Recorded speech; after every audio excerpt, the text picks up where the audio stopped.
Hey, Richie Smith here from LensWizard.com, and we're in Lightroom today, and we're going to be talking about color cast and white balance. So, a lot of beginning photographers don't really know what white balance is. They see it listed on the menu in the back of their camera, and they see auto white balance listed, and they many times will just choose auto white balance. And quite honestly, there's nothing wrong with that. That's actually a perfect choice if you're shooting in RAW. And if you're shooting in RAW format and you're capturing all that digital information, you can then bring the file back here to Lightroom and you have the ability to fully change from one white balance to another, and you can even custom tweak it yourself. Now, on the other side, if you shot in JPEG, okay, JPEG, the camera made a decision at some point and it threw the rest of the information away, and you're kind of stuck with the camera's decision, and you can alter it a little bit one way or the other, but you're not going to have all the versatility that you would have if you shot it in RAW format. So let's dive right in. We're in the Develop module in Lightroom. That's where you want to be. And under Basic Controls, now think about it. Adobe put white balance at the top of the stack here for Basic Controls. So kind of maybe white balance is an important thing, and that's right where you'd want to start to edit your image. So the first thing you will see is as shot. Now it doesn't really matter whether the camera, what white balance you had. If you had it in auto, daylight, shade, flash, this will always say as shot. Now if you click on the drop down menu, you will now have auto, but this will be Lightroom's version of auto. Okay, and then you have your other choices here. Now if you shot in JPEG, you will not see these choices. You will see as shot, you will see auto, and then you will see custom. And other than that, if you want something in between that, you're going to have to tweak it yourself. Let's look at the sliders. The sliders, you have temperature, which is blue is the cooler side, okay, yellow is the hotter side, and then you have tint, which is a red, magenta, red, and then your greens. So this is what basically makes up white balance, and this is how you can control it. Now in this image here, this is the steel stacks in Bethlehem. I was out there one day back last summer, just out, walking around, just shooting, and this is just a random photo that I pulled out of that series. And as you can see, it was a clear blue sky. The sun is shining. You can see which way the sun was behind me. So there's the shadow on the ground. Here's a shadow over here. So we have bright midday sun shining on here. And let's go down and see what we look at our numbers, 49, 50, and 13. Let's just for the sake of seeing what auto does. Now auto kind of pumped me up to 75. Okay, that's actually pretty hot. I mean, it kind of made it look like some sunlight, more yellowish, but maybe too much. So if we click on this temperature slider, don't move it, just click on it and then scroll, you will go in increments of 250. So we can kind of, we could bring it down really cold, and we can take it up. Now we know it was at 75, but maybe someplace right about there might be good. Now it changed it to custom because we adjusted it, so it went to custom. Okay, we go up to as shot, and you see as shot 49. That's kind of cool. So was that steel stack right there, was it really that cool looking? Was it really that hot looking as auto gives us, or was it something more like that? It's got some sunlight on it, so you can kind of see how this works. And quite honestly, it basically comes down to your eye and your taste. You have the control here. It's how you want to make it. Now, do you want to get more technical about it? Is there an exact science to it? Well, the camera is looking for 18% gray to make its decision on what to set its white balance. So we go here, here's an example of 18% gray. This gray card right here, which is credit card sized, little carrier that I carry around in my camera bag almost all the time, and you can use this with a mobile phone camera, you can use it with a point and shoot, use it with any camera. And in this for instance, let's put the white balance up here to as shot. Because all three colors are in the image, the camera was able to make a really good decision. You have the solid black, you have solid white, and you have your 18% gray. So the camera, it made it real easy for the camera to make a fairly solid decision. Having problems with that word today. So let's just see what auto. Okay, so auto cooled it down a little.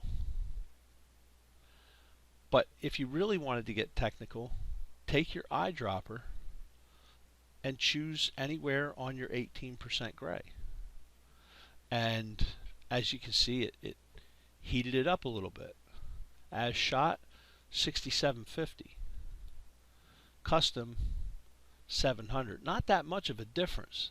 That's because the camera was able to make a good decision. So my suggestion is have a gray card, put it in an image. If you really want to, a solid true white balance, put it in an image, take a photo of it, and then take it out of that because you don't want that in your photo, and then go ahead and take a photo. When you come back to Lightroom, you'll have a reference point.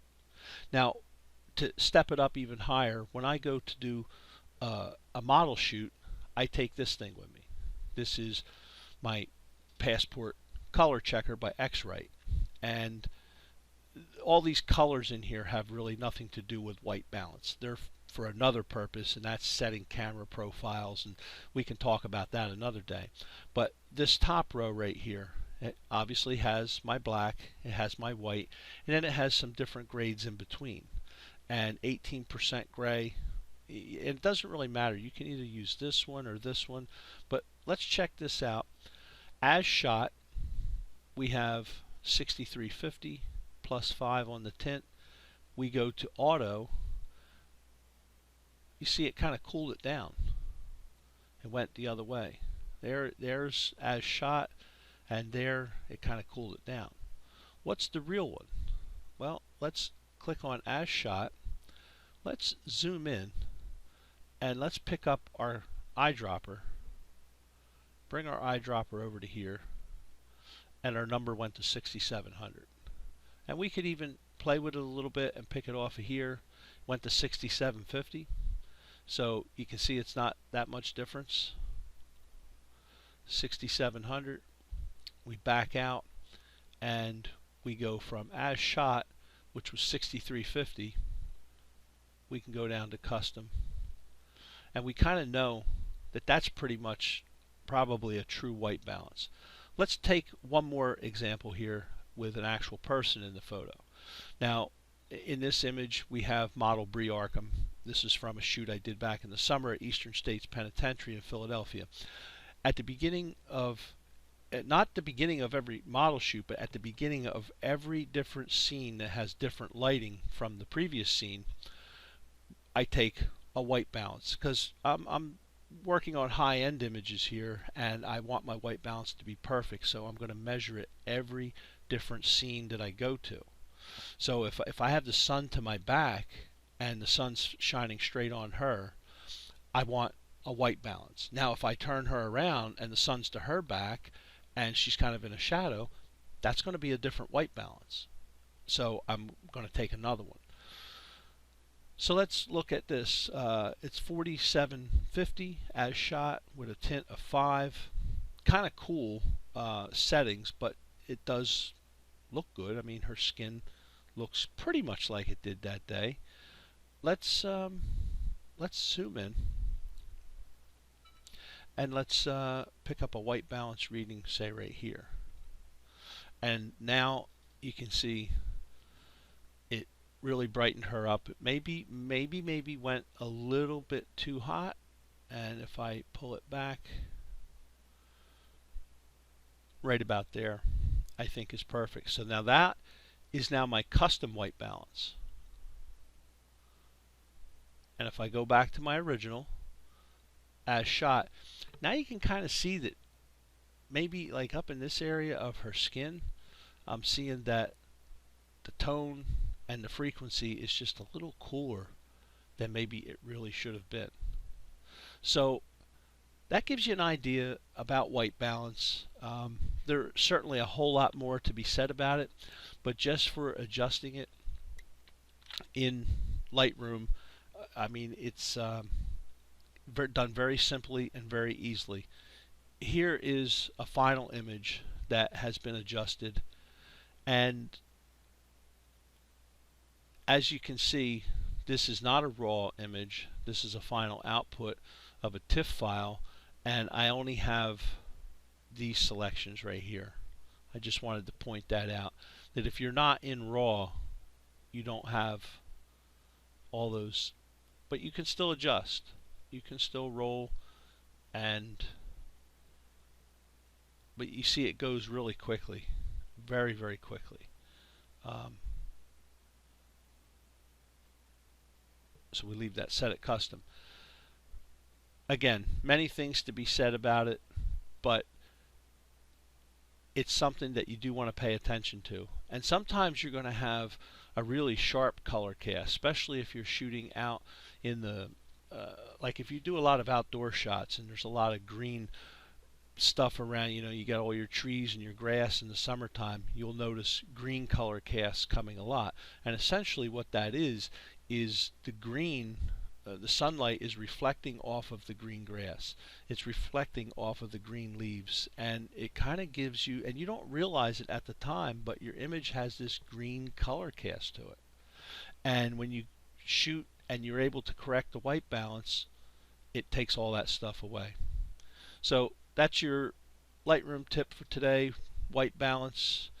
Go out there, find a small gray card. They're easy to find, they're cheap. Those plastic ones I think I paid like $7 for at B&H. So carry a gray card around. You don't have to use it all the time, but when you have an important shot, something that you really want to be able to edit nicely, whether it's with a mobile phone camera or whether it's with a point and shoot or a DSLR, put a gray card in the scene. Till next time.